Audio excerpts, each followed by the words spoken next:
Hi friends, ಎಲ್ಲರಿಗೂ ನಮಸ್ಕಾರ. ನಾನಿವತ್ತು ಮನೆಯಲ್ಲಿ ಐಸ್ ಕ್ರೀಮ್ ಮಾಡ್ತಾಯಿದ್ದೀನಿ. ಅದನ್ನು ತೋರಿಸ್ತಿದ್ದೀನಿ ನಿಮಗೆ.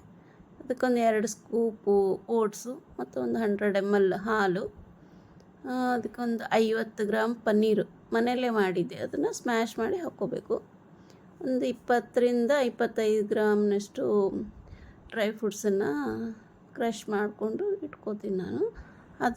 ಅದರಲ್ಲಿ ಗೋಡಂಬಿ, ಅಕ್ರೋಟು, ಬಾದಾಮು ಮತ್ತು ಕುಂಬಳಕಾಯಿ ಬೀಜ ಇದೆ. ನೀವು ಬೇಕಾದರೆ ಬೇರೆ ತಗೋಬೋದು, ನೀವು ಮಾಡೋದಿದ್ದರೆ. ಅದನ್ನು ಒಂದು ಬೌಲಿಗೆ ಒಂದು ಬಾಳೆಹಣ್ಣು ತಗೊಂಡು ಕಟ್ ಮಾಡಿ ಹಾಕ್ಕೊಂಡೆ. ಮತ್ತದು ಓಟ್ಸು ಹಾಲು ಗಟ್ಟಿಯಾಗಿರೋದು ಮತ್ತೊಂದು 100 ml ಹಾಲು ಹಾಕ್ಕೊಂಡು ಎಲ್ಲ ಸರಿಯಾಗಿ ಮಿಕ್ಸ್ ಮಾಡಿಕೊಂಡು ಕ್ರಷ್ ಮಾಡಿರ್ತಕ್ಕಂಥ ಎಲ್ಲ ಡ್ರೈ ಫ್ರೂಟ್ಸನ್ನು ಅದರಲ್ಲೇ ಹಾಕಿ ಆ ಬಾಕ್ಸ್ದು ಲಿಡ್ ಕ್ಲೋಸ್ ಮಾಡಿ ಒಂದು 4ರಿಂದ 5 ತಾಸು ಫ್ರೀಝರಲ್ಲಿ ಇಟ್ಟಿದ್ದೆ ನಾನು.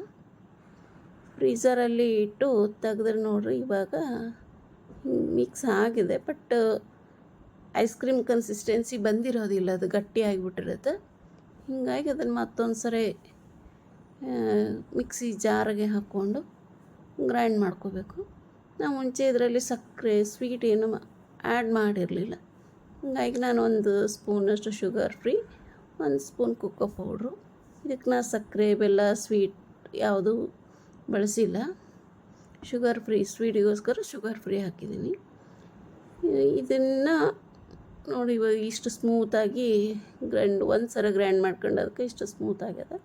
ಇದನ್ನು ಒಂದು ಐಸ್ ಕ್ರೀಮ್ ಮೋಲ್ಡ್ಗೆ ಟ್ರಾನ್ಸ್ಫರ್ ಮಾಡಿ ಮತ್ತು ಒಂದು 4ರಿಂದ 5 ತಾಸು ಅಥವಾ ಒಂದು ಓವರ್ನೈಟ್ ಫ್ರೀಝರಲ್ಲಿ ಇಟ್ಟರೆ ಮನೆಯಲ್ಲೇ ತಯಾರು ಮಾಡಿದ ಐಸ್ ಕ್ರೀಮು ರೆಡಿ ಆಗುತ್ತೆ. ಇವಾಗಂತೂ ಮಕ್ಕಳಿಗೆ, ದೊಡ್ಡವರಿಗೆ ಎಲ್ಲರಿಗೂ ಐಸ್ ಕ್ರೀಮ್ ಅಂದರೆ ಇಷ್ಟ.